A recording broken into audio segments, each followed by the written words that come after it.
మన విశ్వగురువు అయిన బ్రహ్మర్షి పితామహ పత్రి గారికి ఆత్మ ప్రణామాలు. మరి ఈ జూమ్ లో ఉన్న ఆత్మ బంధువులందరికీ ఆత్మ ప్రణామాలు. ఈరోజు మనము భగవద్గీత కృష్ణామృతం అని పత్రి గారు రచించిన గ్రంథం నుంచి మనం కొంచెం వివరణ తెలుసుకుందాం ఫ్రెండ్స్.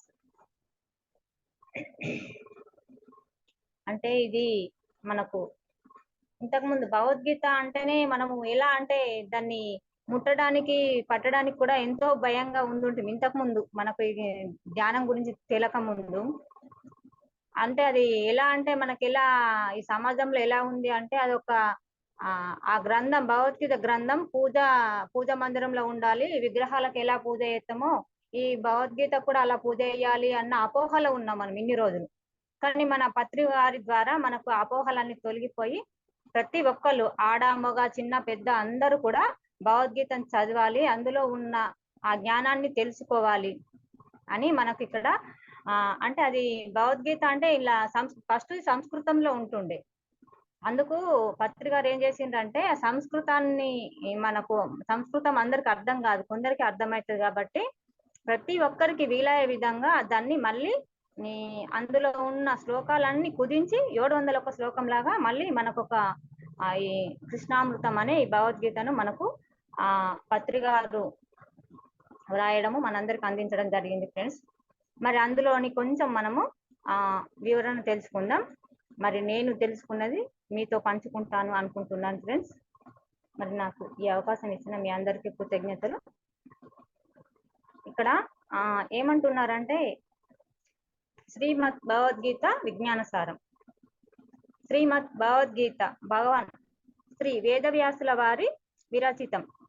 గీత అంటే రేఖ అని, గానం చేయడం అని అర్థాలు చెప్పుకోవచ్చు. భగవద్గీత పాడుకోవడానికి ఎంతో అనువుగా ఉంటుంది. భగవాన్ శ్రీ వేదవ్యాసుల వారు యావత్ మానవాళికి శ్రీకృష్ణ భగవానుని పాత్ర ద్వారా గీసిన గీత ఈ భగవద్గీత. ఆ గీతలో లోపల మనముండి గీతానుసారం నడుచుకుంటే మనకు కలిగే అనునిత్య కళ్యాణం.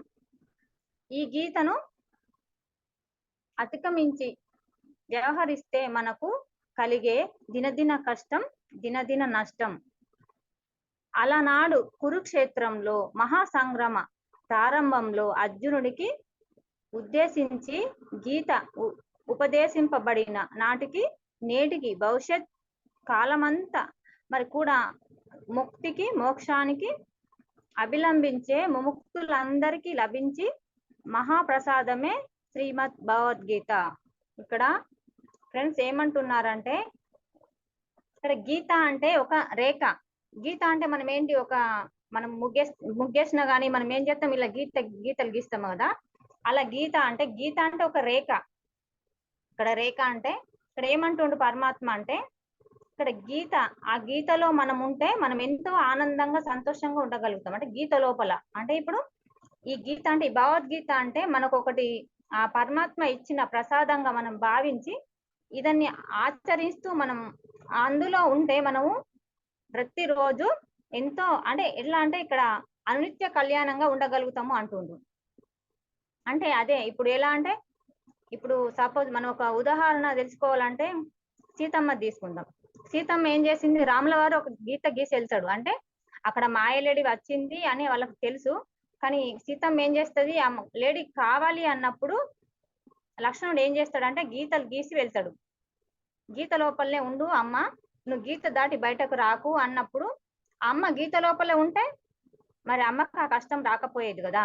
అందుకోసం గీత దాటింది కాబట్టి అమ్మకు అలా కష్టం వచ్చింది. ఇక్కడ పరమాత్మ కూడా మనకి ఏం చెప్తున్నాడంటే ఈ గీత లోపల మనం ఉంటే గీతానుసారం నడుచుకుంటే మనకు అనునిత్యం అంటే అనునిత్యం కళ్యాణం అంటే మనకు ఎప్పుడు కళ్యాణం అంటే మనం ఇట్లా లోక కళ్యాణం ఎలా ఉంటది, ఆనందకరంగా ఉంటది కాబట్టి అలా ఉంటది. మరి ఆ గీతను దాటి అతిక్రమిస్తే ఎలా ఉంటది అంటే దినదిన కష్టం, దినదిన నష్టం అంటున్నారు. అంటే మరి అలా ఉంటది కాబట్టి ఇప్పుడు ఎలా అంటే ఈ సీతమ్మనే ఉదాహరణ తీసుకోవచ్చు మనం, ఎందుకంటే ఆమె గీత దాటితే పరిస్థితి ఏమైందో.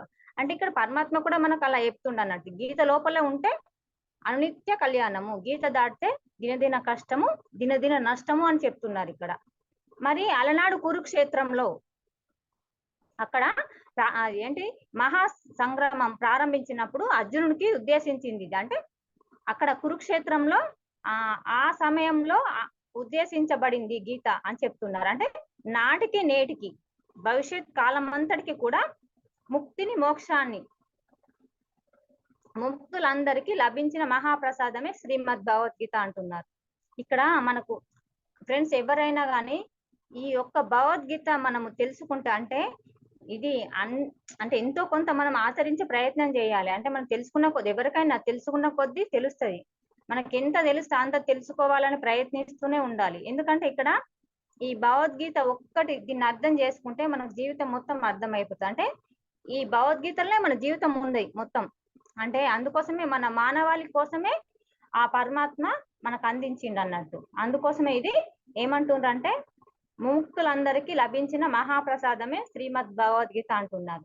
మరి ఈ కృష్ణ భగవానుడు అంటే కృష్ణ భగవానుని మురళి నుంచి జాలువారిన అద్భుత మురళి నాదం అని కూడా అంటున్నారు ఇక్కడ. అంటే మరి కృష్ణుడు పిల్లన గ్రోవి ద్వారా అంటే ఇట్లా వాయిస్తే అంటే అన్ని పక్షులు జంతువులు అన్ని అతని దగ్గరికి ఎలా జరుగుతుందో ఆ రకంగా ఇది అంటే అక్కడ దాని నుంచి జాలువారిన స్వీయ జ్ఞానానుభవ భండాగారం అంటుండ్రు. అంటే స్వీయ అంటే మనము అంటే ఇప్పుడు ఆ పరమాత్మ ద్వారా అంటే అతని జ్ఞాన భండాగారం అంటే ఇప్పుడు ఆ పరమాత్మ అంటే మొత్తం సృష్టించి మనకు ఈ వెలువడించింది అమృతధారనే గీతా జ్ఞానం అని చెప్తున్నారు ఇక్కడ.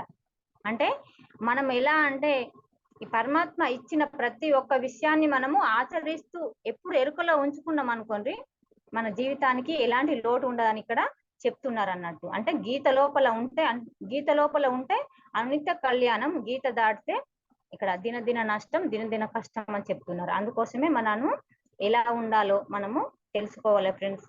ఇక్కడ ఏమంటున్నాడు అంటే యదహి ధర్మస్య అంటుండ. అంటే ఇక్కడ ఏమంటున్నాడు అంటే ఎప్పుడైతే ధర్మం సన్నగిల్లుతూ ఉంటుందో, ఎప్పుడైతే అధర్మం పెరుగుతూ ఉంటుందో, మరి ప్రజలంతా సత్యాన్ని మరిచిపోయి అరచకాలంలో అక్రమాలలో అధర్మాలలో మునిగిపోతూ ఉంటారో అలాంటప్పుడంతా యోగీశ్వరులు అవతరించి మరిచిపోయిన సత్యాలను ప్రజలకు తిరిగి తెలియజెప్పి వారిని అధర్మం నుంచి వెలుగు తీసి సత్యాన్ని ధర్మాన్ని పునరుద్ధరిస్తూ ఉంటారు అంటున్నాడు ఇక్కడ.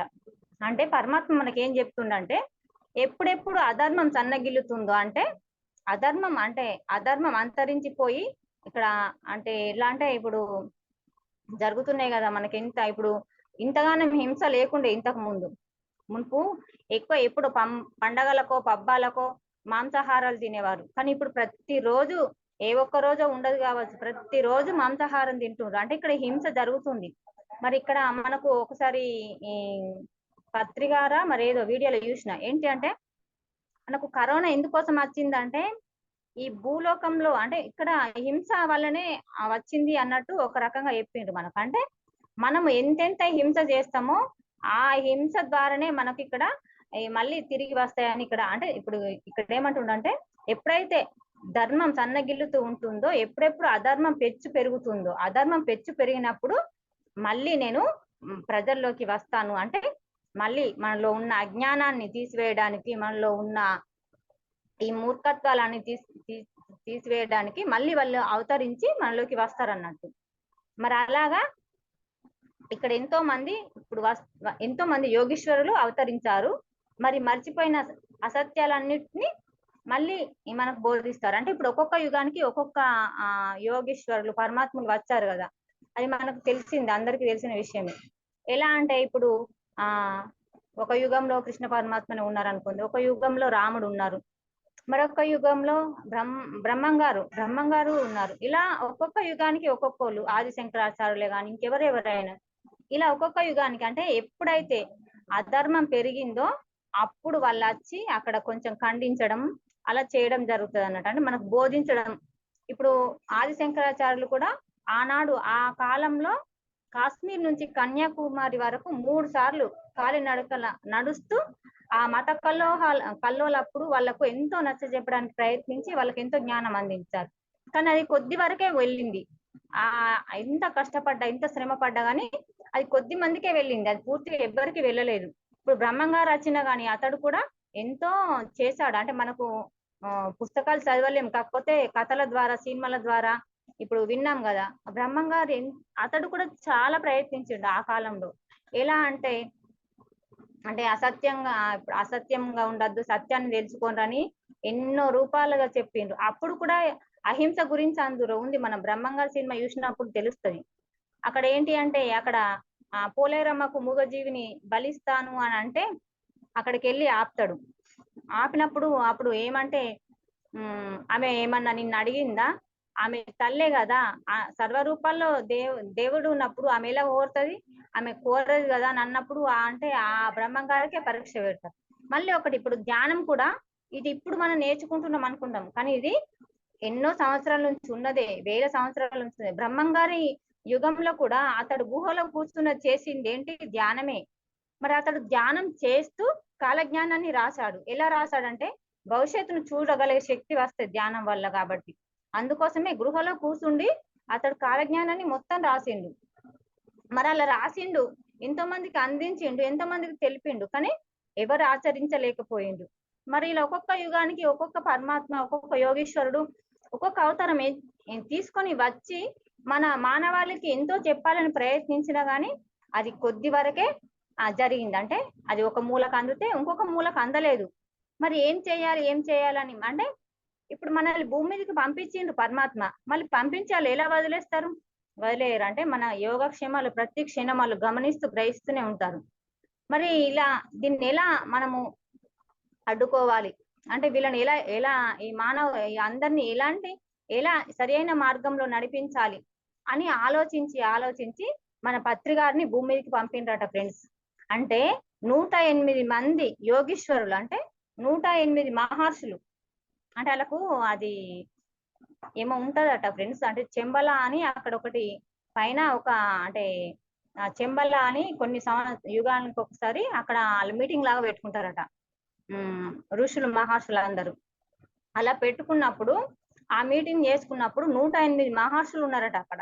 ఉన్నప్పుడు మరి వాళ్ళు ఇలా అనుకుంటుండట, నేను భూలోకం వెళ్ళినప్పుడు కొంత చేసినా అది కొంతవరకే ఉన్నది, మరి పూర్తిగా ఎటు అంతలేదు, మరి ఏం చేద్దాం, ఎలా చేద్దాం అని వాళ్ళు ప్లాన్ చేసుకుంటూ ఆలోచించుకుంటూ ఉన్నప్పుడు 108 మహర్షులు అన్నప్పుడు అందరు ఉన్నారట అక్కడ. మహాతర్ బాబాజీ, ఈ ఎవరు ఆదిశంకరాచార్యులు, బ్రహ్మంగారు, అందరూ. అంటే 108 మహర్షులు అంటే ఇక అందరూ అక్కడ ఉన్నప్పుడు అందరు ఆలోచించి అందరూ ఒక నిర్ణయించుకొని మన పత్రికారిని నిర్ణయించి భూమి మీదకి పంపించారట ఫ్రెండ్స్.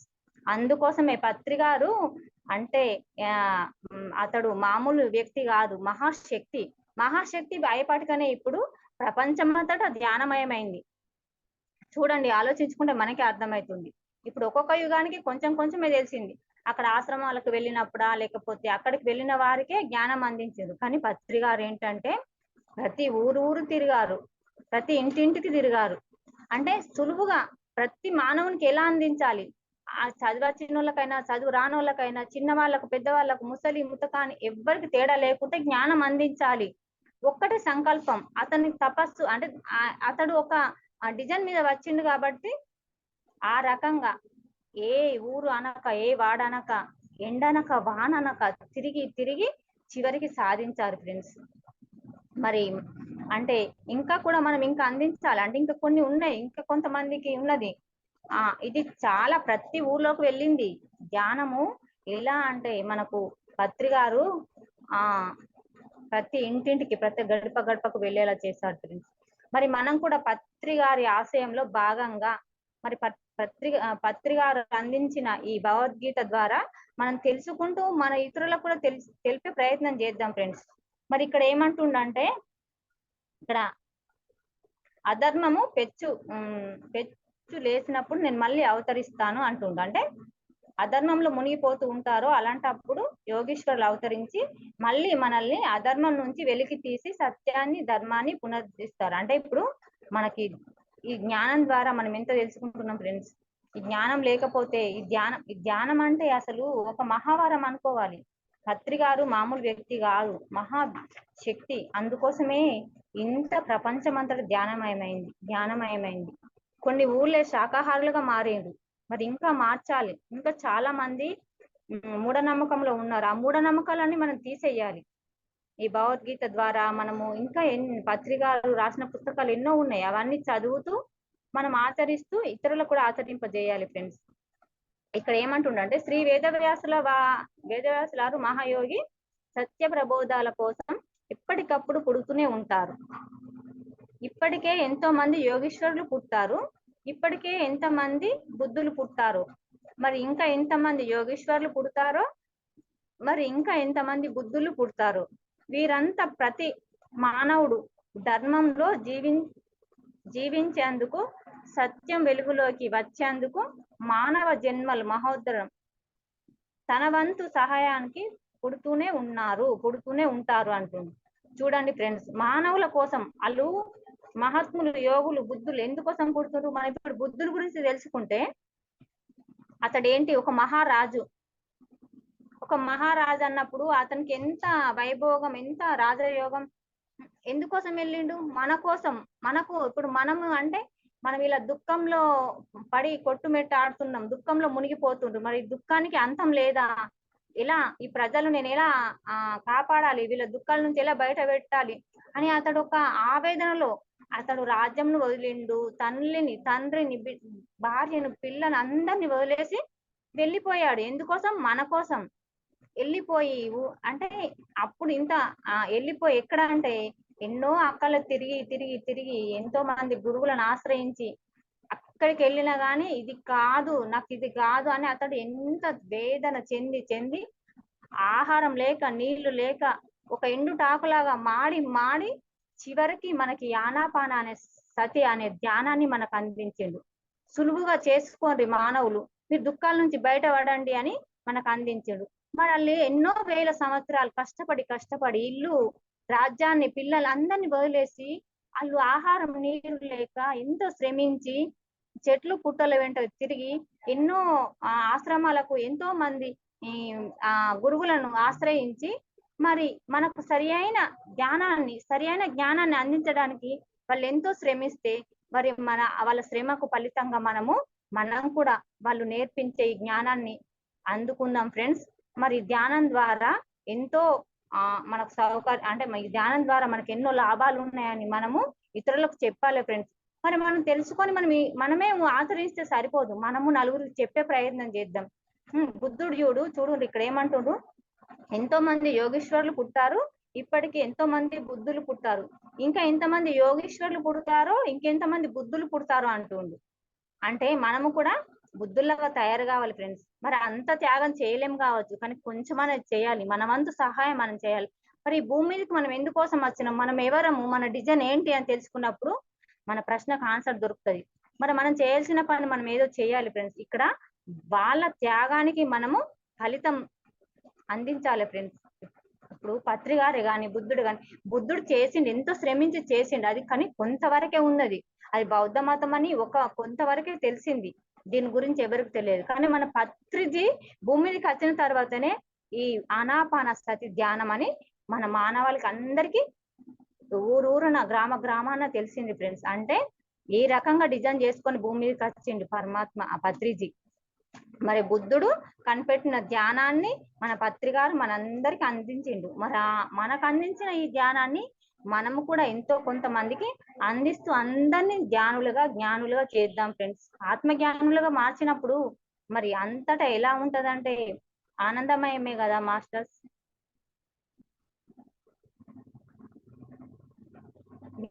వీరందరూ ఎందుకు వచ్చిందంటే ప్రతి ఒక్క మానవుడు ధర్మంలో జీవించేందుకు, సత్య వెలుగులో వచ్చేందుకు, మానవుల జన్మ మహోద్ధరణ తమ వంతు సహాయం చేయడానికి పుట్టారు అని ఇక్కడ చెప్తున్నారు ఫ్రెండ్స్. మరి అందుకోసమే మనం కూడా మన వంతు సహాయం మనం చేద్దాం ఫ్రెండ్స్. మనకి ధ్యానం అందిందంటే మనము ఇప్పుడు కొన్ని వందల సంవత్సరాలు ఎత్తుతేనే మనం ధ్యానం, అంటే గత జన్మల మనం చేసిన ఈ గత జన్మల సాధన చేసి ఉంటేనే మనకి ధ్యానం అంటాడు ఫ్రెండ్స్. అందుకోసమే మనము ఈ అవకాశాన్ని వినియోగించుకొని మనం కూడా మన వంతు ప్రయత్నం మనం చేద్దాం ఫ్రెండ్స్. ఇక్కడ ఉన్నదంతా ఒకటే సత్యం అంటున్నాడు పరమాత్మ. మరి ఉన్నదంతా ఒకటే సత్యం, మమాత్మ సర్వభూతాత్మ అంటున్నాడు. అంటే ఇక్కడ ఈ ఉన్న ఒకనొక్క సత్యాన్ని ఆధారం చేసుకొని జీవించే జీవితమే జ్ఞానయుత జీవితం. ఆత్మ సత్యం తెలుసుకున్నప్పుడు ఆ ఆత్మ సత్యంలో నుండి వచ్చే మన ప్రవర్తన పేరే ధర్మం అంటున్నారు.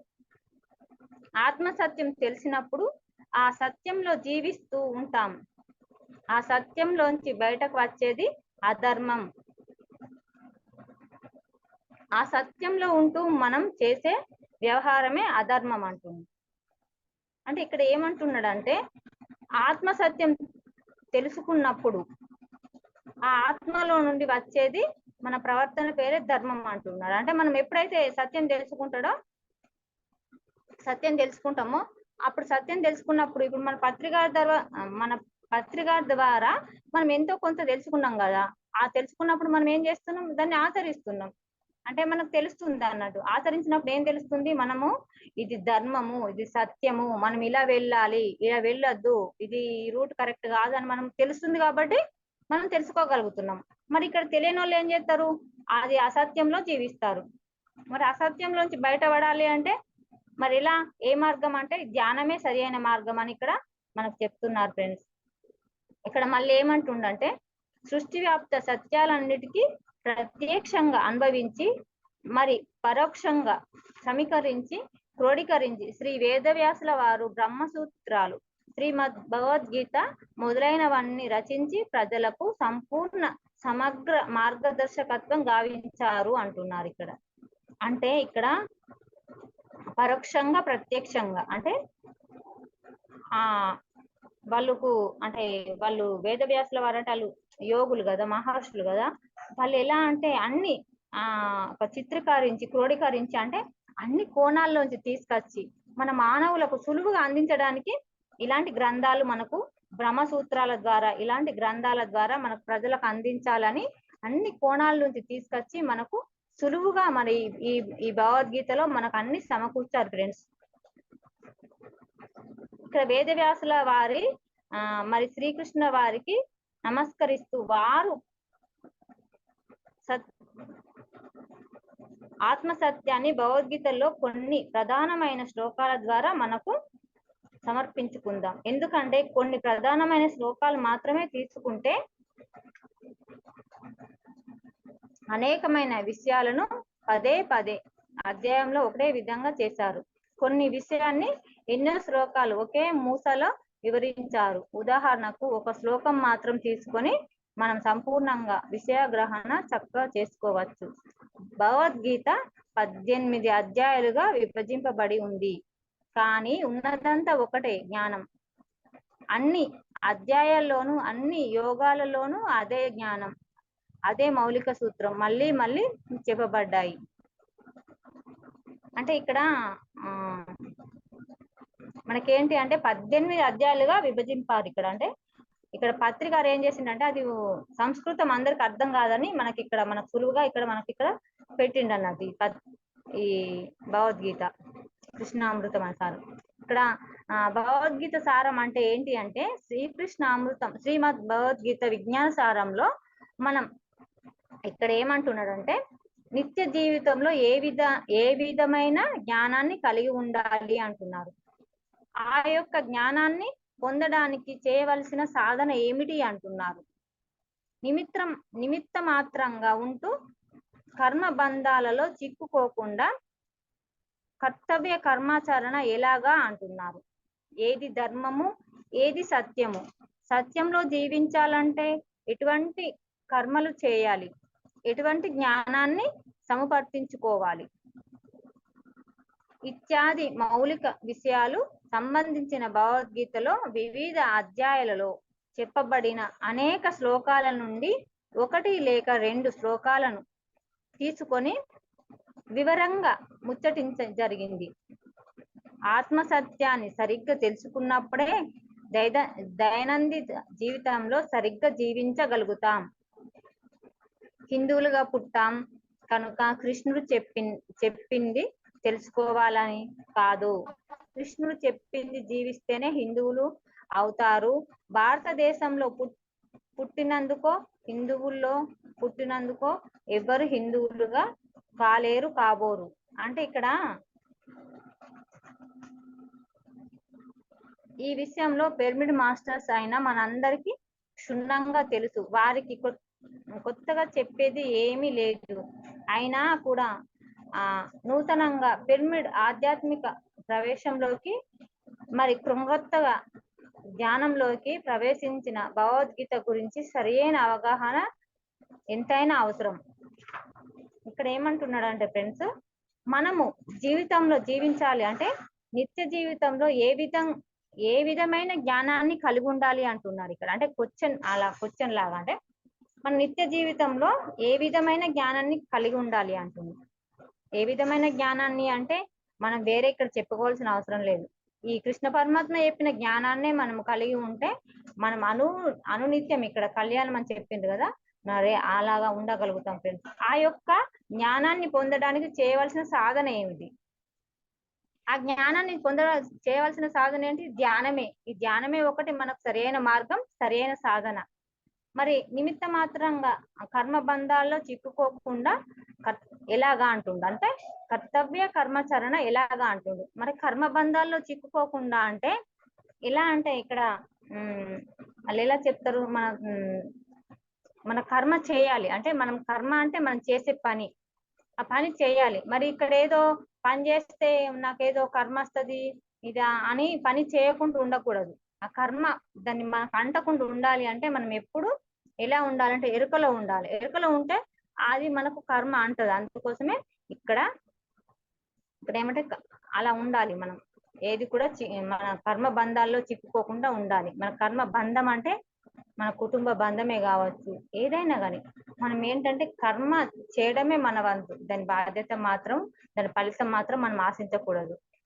ఎందులో ఏ బంధంలోకి చిక్కుకోకుండా మనము అనుక్షణం అంటే ఎలా అంటే ఇప్పుడు తామరాకు మీద నీటి బొట్టులా అంటారు కదా, అంటే అది ఎలా ఉంటది అంటే అది ఇట్లా అనగానే పడిపోతుంది కదా, అట్లా ఉండాలి. అంటే అందరితో ఉండాలి, అందరిలో ఉండాలి, కానీ మనం ఎలాంటిది కూడా మనం అంటించుకోవద్దు. అంటే ఇప్పుడు కమలము బురదలో ఉంటది కానీ బురద అంటించుకోదు అంటారు కదా, ఆ రకంగా ఉండాలి మనం. అంటే బురదలో ఉండాలి, కాకపోతే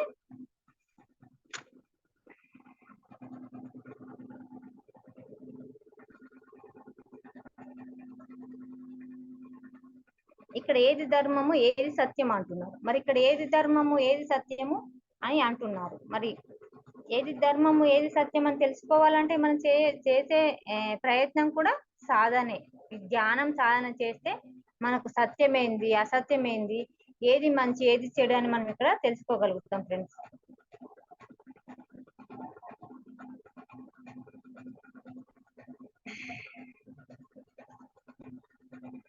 ఇక్కడ మళ్ళీ ఏమంటుండంటే మన హిందువుల పుట్టాము, కృష్ణుడు చెప్పింది వినాలనేది లేదు. ఇక్కడ హిందువుల పుట్టాము, భారతదేశంలో పుట్టామని కాదు. ఇక్కడ ఎవరైతే మనం మంచి ఆచరిస్తాం. ఇప్పుడు ఫ్రెండ్స్ ఒకటి తెలుసుకోవాలంటే అసలు ఇంకా మన హిందువులే ఏంటి అంటే భగవద్గీతను ఎవ్వరు కూడా అసలు అధ్యయనం చేయడం గానీ ఈ భగవద్గీత అని పిల్లలకు చెప్పాలని గాని ప్రయత్నం ఎవ్వరు కూడా చేస్తారు. కానీ ముస్లింలో చూడండి, ముస్లింల చేతిలో అది ఖురాన్ ఉంటది, అది క్రైస్తవుల్లో బైబిల్ ఉంటది. మరి మన హిందువుల చేతుల్లోనే భగవద్గీత ఉండడం లేదు.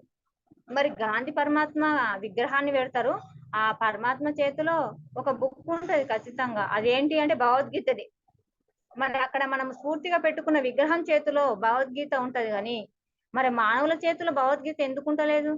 మరి ఆ భగవద్గీత రోజు మనము అధ్యయనం చేయడం వల్ల ఎంతో కొంత జ్ఞానం వస్తుంది కదా. మరి మనం ఎందుకు తెలుసుకుంటలేము ఈ విషయాన్ని? మనం తెలుసుకుంటేనే కదా మరి మనము రాబోయే వాళ్ళకు చెప్పగలుగుతాం. అంటే ఇప్పుడు అంటే కొన్ని దేశాలలో ఏం చేస్తుండ్రంటే ఈ భగవద్గీతను వాళ్ళకు ఒకటి సబ్జెక్ట్ లాగా ఇస్తుండ్రు స్కూళ్ళల్లో, కానీ మన ఇటు సైడే లేదు, మన అక్కడనే లేదు.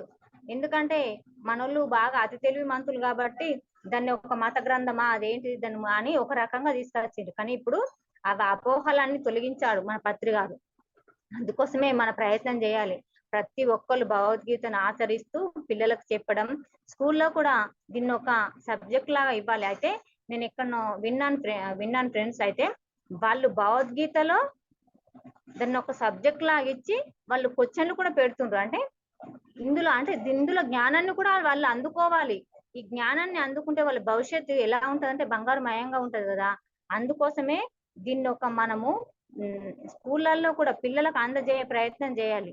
మరి బయట దేశాలలో జరుగుతుంది కానీ మన అక్కడ లేదు. మన అక్కడ కూడా మనం అందరము ఇలా చేయాలి ఫ్రెండ్స్. అంటే మనము స్కూళ్ళల్లో చిన్నపిల్లలకు చిన్నప్పటి నుంచి భగవద్గీత గురించి మనము చెప్పినాం అనుకోండి, వాళ్ళకు చాలా అంటే చిన్న పిల్లలు ఎలా ఉంటారంటే పరమాత్మ స్థితిలో ఉంటారు. అందుకోసమే వాళ్ళకి ఏంటి అంటే మనము మంచి అందజేయాలి. దీని భగవద్గీత గురించి మనం చెప్పడం ద్వారా వాళ్ళకి ఎన్నో ప్రయోజనాలు ఉంటాయి. వాళ్ళ భవిష్యత్తు బంగారుమయమే. అంటే వాళ్ళు ఎప్పుడు సత్యంలోనే జీవించగలుగుతారు. అంటే వాళ్ళకి అసత్యం అనేది కూడా తెలియకుండా మంచి మార్గంలో ఉండగలుగుతారు ఫ్రెండ్స్. ఇక్కడ హిందువుల్లో పుట్టినామని ఎవరు హిందువులు కారు కాబోరు అంటుంది. అంటే మనం ఆచరించే విధానాన్ని బట్టే మనము ఎవరమో తెలుసుకోవచ్చు ఇక్కడ అని చెప్తున్నాడు ఫ్రెండ్స్. ఇక్కడ మళ్ళీ ముఖ్యంగా పత్రి గారు ఏమంటుండంటే పిరమిడ్ మాస్టర్ కు ఇది చాలా అవసరం, అందరికి క్షుణ్ణంగా తెలుసుకోవాలి అంటుండ. అంటే కొత్తగా ఏమి తెలుసుకోవాలి అని ఇక్కడ పిరమిడ్ ఆధ్యాత్మిక ప్రవేశించడానికి కృంగొత్త జ్ఞానాభ్యాసంలో ప్రవేశించడానికి భగవద్గీత సరైన అవగాహన ఎంతైనా అవసరం అంటుండ. అంటే కృంగొత్తగా అంటే మనం కొత్తగా ధ్యానంలోకి వచ్చిన వారికి ఇది ఖచ్చితంగా అవసరమే అని అంటుండు. మరి భగవద్గీతలోని ప్రతి అధ్యాయం చివరిలో ఆ అధ్యాయంలో ఓం సత్ ఇతి శ్రీమద్ భగవద్గీత బ్రహ్మ విద్యాయం యోగ శాస్త్రి శ్రీకృష్ణార్జున ఇది శ్రీకృష్ణ అర్జున సంవాద రూపం అయిన బ్రహ్మ విద్య, మరి యోగ శాస్త్ర అయిన శ్రీమద్ భగవద్గీత ఉపనిషత్తులోనిది అని చెప్పబడింది. దీనిని బట్టి భగవద్గీత ఉపనిషత్తులో బ్రహ్మ విద్య మరి యోగ శాస్త్రం చెప్పబడింది. బ్రహ్మము పొందే విద్య బ్రహ్మ విద్య. చిత్తవృత్తులను నిరోధించడం గురించి తెలిపే శాస్త్రం యోగ శాస్త్రం. కనుక భగవద్గీత అనేది ధ్యాన యోగం ద్వారా బ్రహ్మను పొందడానికి తెలిపి ఉపనిషత్తు అని వ్యాసుల వారు నిర్వచన అర్థమవుతుంది. అంటే ఇక్కడ ఏమంటుండు ఫ్రెండ్స్, బ్రహ్మం తెలిపే విద్యనే బ్రహ్మ విద్య అంటున్నాడు. అంటే ఇక్కడ బ్రహ్మం తెలిపే విద్యనే బ్రహ్మ విద్య అంటున్నారు. ఇక్కడ చిత్తవృత్తులు నిరోధించడం గురించి తెలిపే శాస్త్రం యోగ శాస్త్రము అంటున్నారు. మన చిత్తవృత్తులు అంటే మన శరీరం, మన అవయవాలు అన్నిటినీ మనము నిరోధించుకోవాలి. అంటే అలా చేస్తేనే మనము జ్ఞాన సాధనలో ముందుకు వెళ్ళగలుగుతాం ఫ్రెండ్స్. అందుకోసమే ఇక్కడ మనం చిత్త వృత్తులను నిరోధించుకోవడం గురించి తెలిపే శాస్త్రమే యోగ శాస్త్రము అంటున్నారు. మరి భగవద్గీత అనేక ధ్యాన యోగం ద్వారా బ్రహ్మంను పొందడానికి తెలిపే ఉపనిషత్తు అని కూడా అంటున్నారు.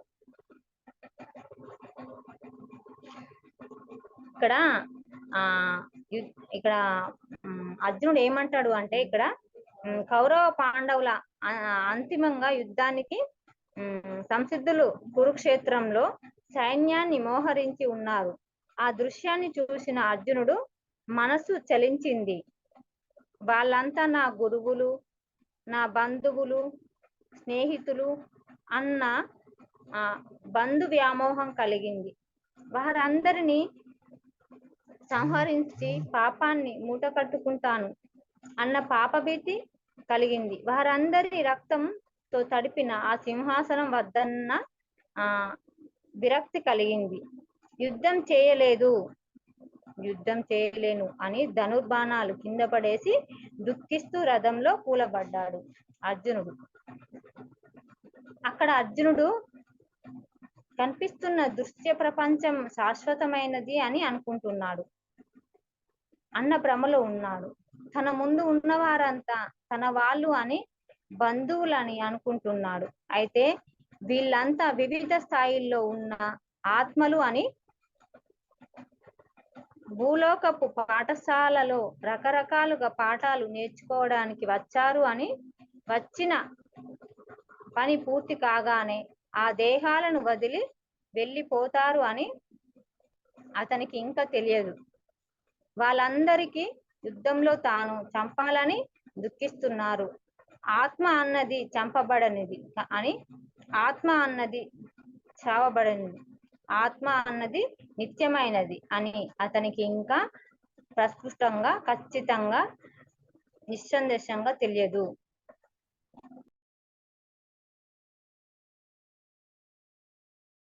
ఒకసారి నాని చూస్తా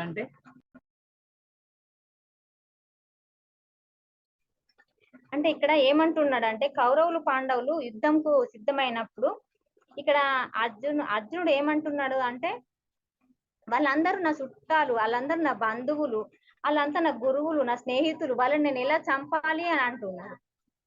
అలా అన్నప్పుడు ఏంటి అంటే, ఆయనకి ఏంటి అంటే అక్కడ ఉన్న వాళ్ళంతా అంటే ఇప్పుడు కృష్ణ పరమాత్మనేమో ఆత్మస్థితిలో ఉండే పరమాత్మ. ఇప్పుడు అర్జున వారు ఏంటి అంటే అతడు మానవులాగానే మానవ స్థితిలో ఉన్నాడు కాబట్టి అతనికి ఏంటి అంటే అక్కడ ఉన్న వాళ్ళని చంపాలా నేను అనుకుంటున్నాడు. వాళ్ళంతా నా చుట్టాలు, నా బంధువులు, మరి వాళ్ళందరినీ చంపితే నాకు పాపం అంటుతుంది, ఆ రక్తంతో తడిచిన సింహాసనం నాకు వద్దు అన్న అలాంటి ఆలోచనతోనే ఉంటున్నారు. కానీ మరి ఆత్మస్థితిలోకి రాలే. అందుకోసమే కృష్ణ పరమాత్మ ఏమన్నాడు అంటే, అర్జున నువ్వు యోగివికా అన్నాడు. అది రక్తంతో తడిపిన సింహాసనం నాకు వద్దు అని. మరి అక్కడ ధనుర్బాణాలు అన్ని కింద పడేసి ఆ రథంలో కూలబడిపోయాడు. నేను యుద్ధం చేయ, నాకు ఈ యుద్ధం వద్దు, నాకు ఏదద్దు అని ఏడుస్తూ కూలబడిపోయిండు. అంటే మనలాగా, మానవులాగా, అంటే మన స్థితిలో ఉన్నాడు అన్నట్టు ఆ అర్జునుల వారు. అంటే మరి అంతా వేదాలు, యోగ అన్ని చదివినా గానీ ఎందుకంటే ఇంకా పూర్తిగా ఆత్మస్థితిలోకి రాలేరు కాబట్టి అతనికి దుఃఖంలో ఉన్నాడు. అంటే మన ఆత్మస్థితిలోకి ఉన్న వాళ్ళు ఎవరంటే కృష్ణ పరమాత్మ. అందుకోసమే కృష్ణ పరమాత్మ ఏమంటున్నాడంటే అక్కడ నువ్వు యోగివిగా అర్జున అంటుండన్నాడు. ఇక్కడ అర్జునుడు అంటే కనిపిస్తున్న దృశ్యం అంతా శాశ్వతమైంది అనుకుంటున్నాడు అని చెప్తున్నాడు. ఇక్కడ కనిపించిన వాళ్ళంతా వీళ్ళంతా నా వాళ్ళు, నా బంధువులే అనుకుంటున్నాడు. ఆ దృశ్యాన్ని, ఆ భ్రమలోనే ఉన్నాడు అని ఇక్కడ చెప్తున్నాడు పరమాత్మ. అంటే ఆ దృశ్యం శాశ్వతమైన భ్రమలోనే ఉన్నాడు. తన ముందు ఉన్న వారందరూ నా వాళ్ళు అనుకుంటున్నారు అని ఇక్కడ పరమాత్మ చెప్తున్నాడు. మరి వీరంతా వివిధ స్థాయిల్లో ఉన్న ఆత్మలు. అంటే వీరంతా వివిధ స్థాయిల్లో అంటే మనము జన్మలు తీసుకుంటాం కదా, అంటే ఒక్కొక్క జన్మల్లో ఒక్కొక్క రకంగా తీసుకుంటాం కాబట్టి ఇప్పుడు ఏ స్థాయిలో వచ్చిర్రు, వివిధ స్థాయిలో వచ్చిర్రు కాబట్టి వీళ్ళు ఒక రకంగా వచ్చిన ఆత్మలు అని గ్రహించలేకపోతున్నాడు. అంటే ఇక్కడ ఎలా అంటే అక్కడ మరి భూలోకంకు వచ్చిండ్రు, అంటే ఈ ఆత్మలు వివిధ స్థాయిలో ఈ భూలోకంకు వచ్చిండ్రు, పాఠాలు నేర్చుకోవడానికి వచ్చిండ్రు. మరి ఆ పాఠాలు నేర్చుకున్న తర్వాత వాళ్ళు నేర్చుకోవాల్సిన తర్వాత వాళ్ళ పని పూర్తి అవుతుంది కదా, ఆ పని పూర్తయినాక వాళ్ళ దేహాలు వదలాలి కదా. మరి అందుకోసమే ఇలా జరుగుతుందేమో అన్న ఆలోచన అతనికి లేదు అన్నట్టు ఇక్కడ పరమాత్మ చెప్తుండ. అంటే వీళ్ళందరూ నా వాళ్ళే అనుకుంటుండు కానీ వీళ్ళు వివిధ స్థాయిలో ఉన్న ఆత్మలు, వాళ్ళు పాఠాలు నేర్చుకోవడానికి వచ్చిన ఆత్మలు. మరి వాళ్ళ పని అయిపోయినట్టుంది, నేను వాళ్ళకు విముక్తిని ఇవ్వాలి అన్న ఆలోచన లేక ఇతడు అలా ఏడవడము చూసి కృష్ణ పరమాత్మ అతనికి ఎలా చెప్తాడంటే, ఇక్కడ ఆత్మ అన్నది నిత్యమైనది, సత్యమైనది అని చెప్తుండ. అంటే నిత్యమైనది అంటే ఆత్మ ఎప్పుడు ఉంటది, ఇప్పుడు ఉన్నది, అప్పుడు ఉన్నది, ఎప్పుడు ఉంటది అని అంటుంది ఇక్కడ. అంటే ఆత్మకు చావు లేదు, ఆత్మ చంపబడనిది, అది చావనిది. అంటే ఇప్పుడు మనము భూమికి జన్మ తీసుకొని ఇప్పుడు మానవ రూపంలో ఉన్నప్పుడు ఉంది ఆత్మ. మరి మనం జన్మ తీసుకోక ముందు ఉన్నప్పుడు ఉంది, మనము శరీరం వదిలాక కూడా ఉంటది. అంటే అప్పుడు ఉంది, ఇప్పుడు ఉంది, తర్వాత కూడా ఉంటది. అంటే ఎప్పుడు కూడా మనకు నిత్యమైనది, సత్యమైనది ఏంటి అంటే ఆత్మ అని ఇక్కడ తెలుసుకోవాలని చెప్తున్నాడు ఫ్రెండ్స్. మరి నా వారిని చంపి పాపాన్ని భుజించలేను అంటుండు, దానికన్నా భిక్షాటన చేసింది నయము అంటుండు అర్జునుల వారు. అంటే వాళ్ళని చంపి నేను రక్తపూడు తినలేను, దానికన్నా భిక్షాటన ఇంత అడుక్కొని తిన్నది నయము కానీ నేను ఈ యుద్ధం చేయలేను, వారిని చంపలేను అన్న భ్రమలోనే ఉన్నాడు ఎవరు, అర్జునుల వారు. మరి అక్కడ ఫలాశక్తిని విడిచి ఆ కర్తవ్య కర్మలు ఆచరించి పాపపుణ్యాల నుంచి కర్మబంధాల నుంచి విముక్తిని పొందవచ్చు అని అర్జునునికి తెలియడము లేదు కనుక యుద్ధం చేయను అంటున్నాడు అని ఇక్కడ పరమాత్మ చెప్తున్నాడు. అందుకోసమే ఇక్కడ కర్తవ్య కర్మలు తప్పనిసరిగా విధిగా ఆచరించవలసిందే, అకర్ముడిగా ఎప్పుడు ఉండకూడదు. కర్మచారంలోనే నిమిత్త మాత్రంగా తటస్థంగా తామరాకు మీద నీటి బొట్టులాగా ఉండవచ్చు అని అర్జునుడికి ఇంకా తెలియదు అంటున్నాడు ఇక్కడ. అంటే ఇక్కడ కర్తవ్య కర్మలు అంటే మనము ఏం చేయడానికి వచ్చాము అంటే మన కర్తవ్యం ఏంటిది అని తెలుసుకోవాలి. ఇక్కడ కర్తవ్య కర్మలు చేయాలి అంటే మనం ఏం చేయడానికి వచ్చిన భూమి మీదకి అని తెలుసుకొని అది ఖచ్చితంగా చేయాలి, ఆచరించాలి. మరి ఇప్పుడు కర్తవ్య కర్మలు మనం చేయలేకపోతే మళ్ళీ దానికోసం మళ్ళీ జన్మ తీసుకోవాలట ఫ్రెండ్స్. మరి మనం ఇక్కడ చేయవలసింది ఏదో చేసుకొని మరి జన్మ తగ్గించుకోవాలి, కానీ మరి జన్మ పెంచుకోవడం ఎందుకు ఫ్రెండ్స్? అందుకోసం ఇక్కడ ఏం చెప్తుండంటే కర్తవ్య కర్మలను తప్పనిసరిగా విధిగా ఆచరించడమే అని చెప్తుండు. అకర్ముడుగా ఎప్పుడు ఉండకూడదు అంటే ఇప్పుడు కృష్ణుడు ఏం చేస్తుండు, నేను యుద్ధం చెయ్య నాతో కాదు, నేను వాళ్ళని చంప అంటుండు. అంటే చంప అంటే ఇక్కడ అకర్మకి అంటే నేను ఆ పని చెయ్య అని ఎప్పుడు కూడా అకర్మ అంటే అది నేను చెయ్య అనకూడదు, అంటే ఎప్పుడు పని చేస్తూనే ఉండాలి కానీ ఫలితం ఎప్పుడు ఆశించకూడదు అంటుంది ఇక్కడ. అకర్ముడుగా ఎప్పుడు ఉండకూడదు, కర్మచారంలో నిమిత్త మాత్రంగా తటస్థంగా తామరాకు మీద నీటి బొట్టులా ఉండాలంట. అంటే మనం కర్మ చేయాలి, ఎలా చేయాలి? తటస్థంగా అంటే మనం ఎలా అంటే దాన్ని సరి అయిన మార్గంలో చేయాలి. అంటే ఇప్పుడు అనలే తామరాకు మీద నీటి బొట్టులా అంటే అదేంటంటే మరి దాన్ని అంటు పెట్టుకొని ఉండొద్దు అన్నట్టు. దాన్ని చేసినామా అయిపోయింది, ఇది నా ద్వారా ఆ పరమాత్మ చేయించిండు, నేను చేసిన అంతవరకే, దాని ఫలితం ఏందో దాని ఏదో మనకు అవసరం లేదు. ఇక్కడ అలా ఉండాలి తామరాకు మీద నీటి బొట్టులాగా అని ఇక్కడ చెప్తున్నారు. కనుక యుద్ధ రంగంలోనే అర్జునుడికి ఈ విధమైన సత్యాలను తెలియజెప్పే కర్మను చేయవలసిన బాధ్యత శ్రీకృష్ణ పరమాత్మ స్వీకరించవలసి వచ్చింది. మరి ఇప్పుడు అతడు నేను పని చేయని బాణాలు అన్ని వదిలేసి రథంలో కూలబడిపోయిండు. మరి ఇప్పుడు ఏంటి, ఎలా కృష్ణుల వారికి వచ్చింది అసలు విషయం.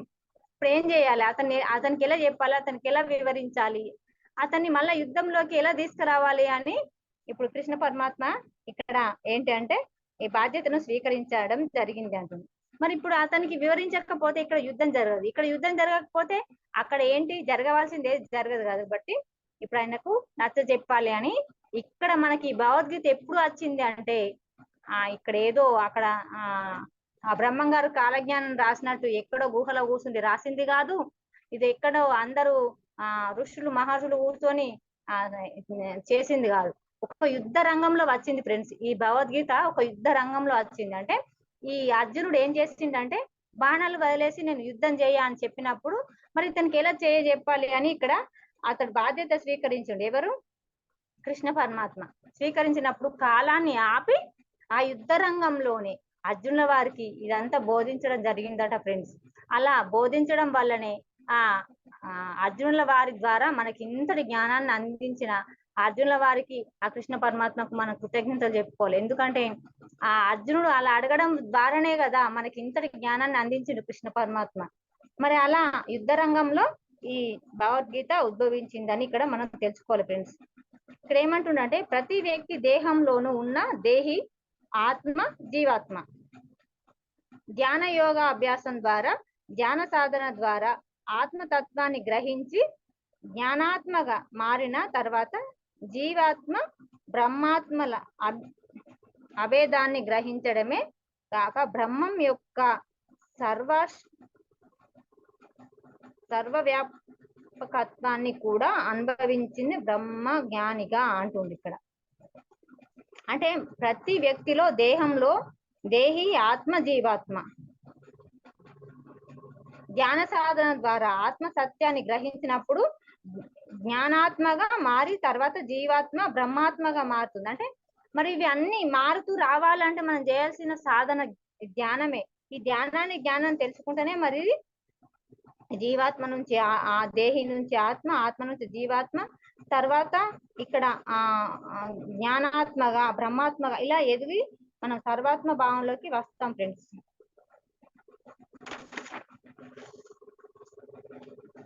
ఒకానొక పరిపూర్ణాత్మగా ఎదగడం ఎలాగో వివరించడమే భగవద్గీత యొక్క లక్ష్యం అంటుంది. అంటే ఇక్కడ మనం ఏంటంటే జీవాత్మగా ఉన్న మనము ఇలా ఒక్కొక్క స్థాయిగా ఎదుగుతూ మరి పరిపూర్ణ ఆత్మగా మారి ఎదగాలి అంటే మరి దానికి ఎలా తెలుసుకోవాలి, ఎలా ఆచరించాలి, మరి దీని అంతటికి తెలియజేయడమే భగవద్గీత యొక్క లక్ష్యం అంటుంది. అంటే మనం ఎలా ఉండాలి, ఎలా చేస్తే ఎలా ఆత్మ ఎదుగుతుంది, ఏ రకంగా మనము ఆచరించాలి అని ఇక్కడ మనకు ఇందులో అంత వివరణ ఉంది ఫ్రెండ్స్. ఈ బ్రహ్మ విద్యను జ్ఞాన యోగ శాస్త్రాన్ని పొందాలంటే ఏ రకమైన సాధన చేయాలో, ఏ రకమైన జ్ఞానాన్ని సంతరించుకోవాలో అంతా కూడా భగవద్గీతలో సవివరంగా శ్రీ వేదవ్యాసుల వారు శ్రీకృష్ణ పాత్ర ద్వారా శాస్త్రబద్ధంగా చెప్పారు. అంటే ఇక్కడ వేదవ్యాసుల వారు అంటే మనకు ఇక్కడ చెప్పారు, అంటే దీన్ని మొత్తం లిఖించిండ్రు అన్నట్టు. అక్కడ జరిగిన ఆ యుద్ధ రంగంలో ఈ పరమాత్మ ఆ అర్జునుల వారికి చెప్పిందంతా వేదవ్యాసుల వారు గ్రహించి అది మనకు అందించారు ఫ్రెండ్స్. మరి ఆ వేదవ్యాసుల వారు ఎలా అంటే దాన్ని మొత్తం ఏంటి మన ధ్యాన స్థితిలో అతడు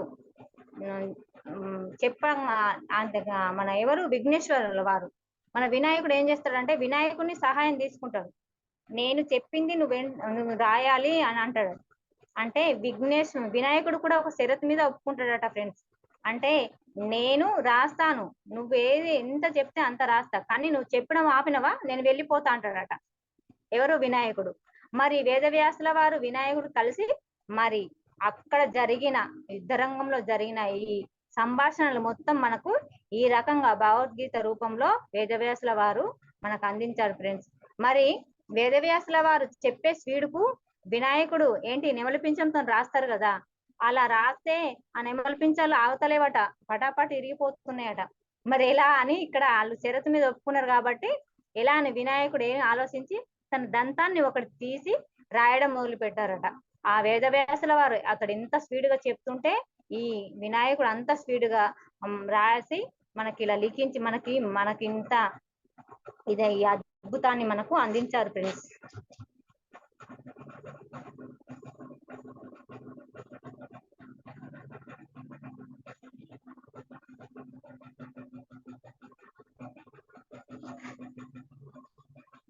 మాస్టర్ మరి టైం 9 అవుతుంది, ఆపుకుందామా ఇక్కడికి? చెప్తే కొద్దిసేపు చెప్పండి మాస్టర్, అంటే మీకు టైం ఉంటే చెప్పండి, ఇంకొక 10 నిమిషాలు 15 నిమిషాలు. చాలా అద్భుతంగా చెప్తున్నారు మేడం. మాస్టర్ ఇక్కడ ఏమంటుండ్రంటే మనకు ఇప్పుడు అసలైన భగవద్గీత రాష్ట్రంలోకి వద్దాం. నేను స్వయంగా ఒక యోగి, ఒక ఋషి అయిన తర్వాత నా లోపలి నుంచి నాకు రహస్యాలు బట్టబయలు అయింది అంటుంది ఇక్కడ. ఎవరు అంటే భగవద్గీతలో సరియైన దిశగా అర్థం చేసుకోవాలంటే భగవద్గీత అనుసారం చదివేటప్పుడు ఎప్పుడైతే మమ్ లేక మాయి లేక మమ అని వస్తుందో అక్కడక్కడ అంతా మనల్ని మనము అక్కడ చూసుకోవాలి. అంటే అది శ్రీకృష్ణుడు అని కాకుండా ఎవరికి వారే తను తాము అనుకోవాలి. అలా కాక అహం అని వస్తే అహం అని పాత్రధారి శ్రీకృష్ణుడి గాని అలాగే రచయిత శ్రీ వేదవ్యాసుల వారు గాని మన అలాంటి గ్రాండ్ మాస్టర్లు అందరికీ అన్వయించుకుంటూ అర్థం చేసుకోవాలి. మామూలుగా అందరూ మమ్ అంటే అహం అన్న రెండు శ్రీకృష్ణ పరమాత్మకే వర్తిస్తాయి అనుకుంటారు. కానీ అసలైన సిసలైన భగవద్గీత అంటే జ్ఞాన భండాగారం. తెలుసుకోవాలంటే అందులో జ్ఞానసారాన్ని యథాతథంగా మనం గ్రహించాలంటే ఈ రహస్యం తెలిసి తీరాలి. ఉదాహరణకు కొన్ని శ్లోకాలు గమనిద్దామని ఇక్కడ చెప్తున్నాడు. అంటే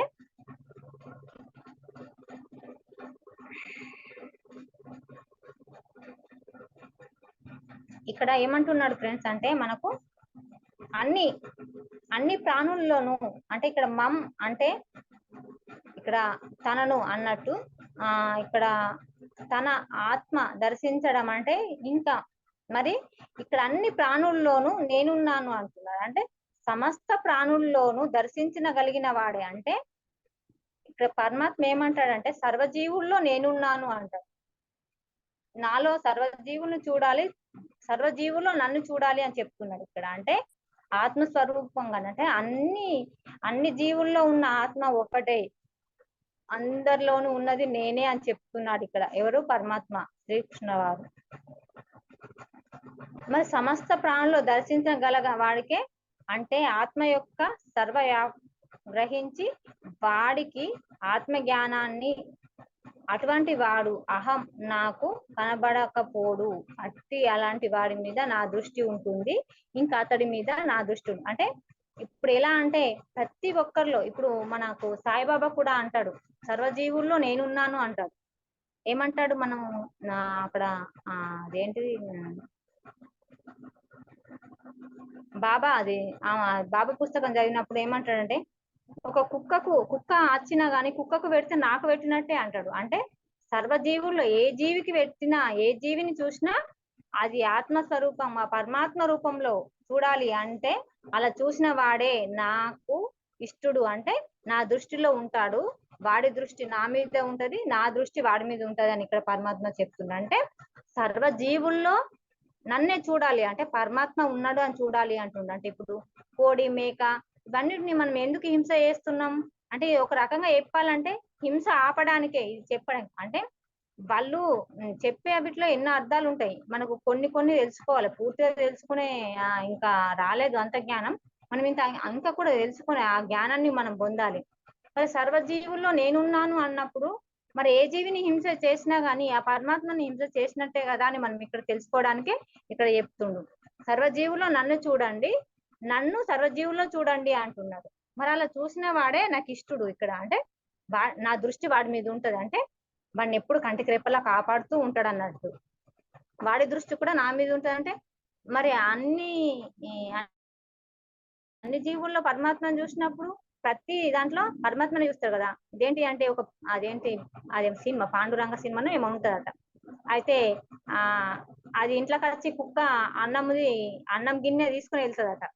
తీసుకుని వెళ్తే మనాసొంటల మీద ఏం చేస్తాం, కుక్క పాడుగా కుక్క వచ్చింది గిన్నె తీసుకుపోతుంది, కట్టబట్టి దాన్ని కొట్టి దాంట్లో మన గిన్నె మనం తెచ్చుకుంటాం అనుకుంటాం.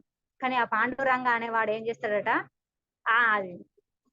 ఆగు పరమాత్మ, ఆగు పాండురంగ, అందులో నెయ్యి వేస్తాను, ఉత్తానం ఎలా తింటావు, ఆగు అని కుక్క వెంబట పడుతుంటాడు నెయ్యి గిన్నె పట్టుకొని.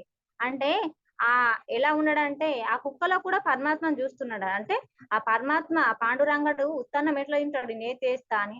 అంటే అలాంటి స్థితిలోకి మనం రావాలి అని ఇక్కడ మనకు కృష్ణ పరమాత్మ చెప్తున్నాడు ఫ్రెండ్స్. సమస్త ప్రాణుల్లో తన ఆత్మలో సకల ప్రాణులను దర్శించే ఆత్మ జ్ఞానాన్ని, మరి శ్రీకృష్ణ పరమాత్మకు తేడాయే లేదు అని అర్థం. అంటే ఆ పరమాత్మకి ఏ తేడా లేదు, సర్వము మరి తనలోనే ఉంది, తనలోనే సర్వం ఉంది అని మనం తెలుసుకోవాలి ఫ్రెండ్స్. అన్ని ప్రాణులలో శ్రీకృష్ణుడు అన్ని ప్రాణులు చూసేవాడినే, వాడి మీద ఈ శ్రీకృష్ణుడి దృష్టి, అలాగే వాడి దృష్టి కృష్ణుడి మీద ఉంటాయి అని అర్థం చెప్తారు. అలాగే ఇంకొక శ్లోకం చూద్దాం. ఇక్కడ ఏమంటున్నాడు అంటే అన్ని ధర్మాలను వదిలివేసి నన్నే శరణు వేడు, నిన్ను నేను సర్వ పాపాల నుండి విముక్తులను చేస్తాను. కానీ ఇక్కడ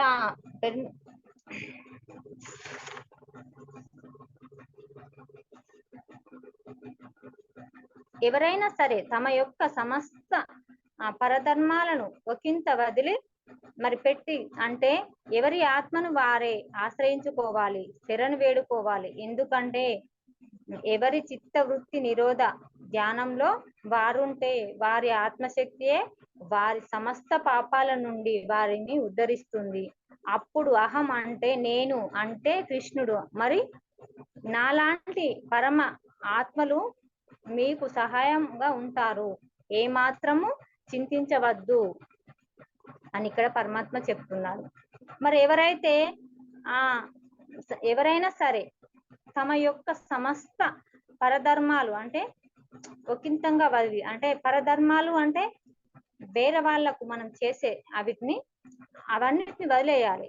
వదిలేసి మనం ఏం చేయాలంటే మరి ఎవరి ఆత్మను వారే ఆశ్రయించుకోవాలి. అంటే మన ఆత్మను మనమే ఆశ్రయించుకోవాలి. అంటే ఇప్పుడు ఇన్ని రోజులు మనం పూజలు చేసి ఎలా చేసినాం? గుడికి వెళ్ళి గుడిలో విగ్రహం ఉంది, గుడిలో దేవుడు ఉన్నాడు అనుకున్నాం. కానీ ఇక్కడ మనం ధ్యానం ద్వారా మనకు పత్రి గారు ఏం చెప్పిండంటే గుడిలో ఉన్నది విగ్రహమే, మరి మనలోనే ఉన్నది ఇక్కడ పరమాత్మ అని తెలుసుకోమని చెప్తున్నాడు. అందుకోసమే ఇక్కడ ఏమంటుండంటే ఎవరి ఆత్మను వారే ఆశ్రయించుకోవాలి అంటుండంటే మన ఆత్మను మనం ఆశ్రయించుకున్నప్పుడు మనలోనే పరమాత్మ ఉన్నది కదా, ఎక్కడికి వెళ్ళాల్సిన అవసరం లేదు. అంటే ఇంతకు ముందు పూజలు చేసినాం కాబట్టి ఆ స్థాయి వదలాలి. ఇప్పుడు ఎలా అంటే ఇప్పుడు పిల్లలు స్కూల్ కి పంపినప్పుడు వాళ్ళు ఫస్ట్ క్లాస్ నుంచి సెకండ్ క్లాస్, థర్డ్ క్లాస్ అని స్థాయి పెరుగుకుంటూ వెళ్తారు కాబట్టి ఫస్ట్ క్లాస్ వదిలేయాలి. మరి పై చదువులు చదవాలంటే ఫస్ట్ క్లాస్ వదిలేయాలి. మరి మనం పూజలు చేసినప్పుడు మనం ఏంటంటే పూజల్లో ఉన్నాం అంటే మనకు పూజలు ఫస్ట్ క్లాస్ అనుకుందాం. ఇప్పుడు ఫస్ట్ క్లాస్ వదిలి మనం ఏంటి అంటే పై చదువులకు వెళ్ళాలి అన్నప్పుడు ఈ పూజలను వదిలి మన ఆత్మనే ఇక్కడ శరణు వేడాలి అని అంటున్నాడు ఫ్రెండ్స్. ఆశ్రయించుకోవాలి అంటున్నాడు. మన ఆత్మను మనమే శరణు వేడుకోవాలి అంటున్నాడు. ఎందుకంటే ఎవరి చిత్త వృత్తి నిరోధం ధ్యానంలో ఉండాలి. అంటే మన చిత్త వృత్తులను నిరోధించుకొని ధ్యానంలో ఉంటే ఆ పరమాత్మను మనము తెలుసుకోగలుగుతాము, ఆ పరమాత్మను మనము చూడగలుగుతాము అని ఇక్కడ అంటున్నాడు. ఇక్కడ ఫ్రెండ్స్ ఏంటి అంటే పూజలు అద్దు అని కాదు, ఎవరైనా కానీ ఫస్ట్ తెలియనప్పుడు ఏంటి అది ఫస్ట్ పూజ తొలిమెట్టు, ధ్యానం తుదిమెట్టు అని చెప్తారు మనకు. అయితే పూజలు చేసిన తర్వాత పూజలతోనే ఆగిపోకుండా మనం ధ్యానంలోకి రావాలి. ఈ ధ్యానంలోకి వస్తేనే మనకు ముక్తికి మార్గం దొరుకుతుంది, మోక్ష మార్గం దొరుకుతుంది అని ఇక్కడ మనకు పరమాత్మ తెలుపుతున్నాడు ఫ్రెండ్స్. మనం ఎప్పటికైనా పూజలు వదలాల్సిందే, ధ్యానాన్ని పట్టుకోవాల్సిందే. మరి అదేదో ఇప్పుడు ముందే పట్టుకుంటే మనకు కొన్ని జన్మలు తగ్గిపోతాయి. మరి అందుకోసమే మనము ఇక్కడ తెలుసుకోవాలి, అర్థం తెలుసుకొని మరి పూజలు అంటే పూజ మాని మనము ధ్యానంలోకి రావాలి.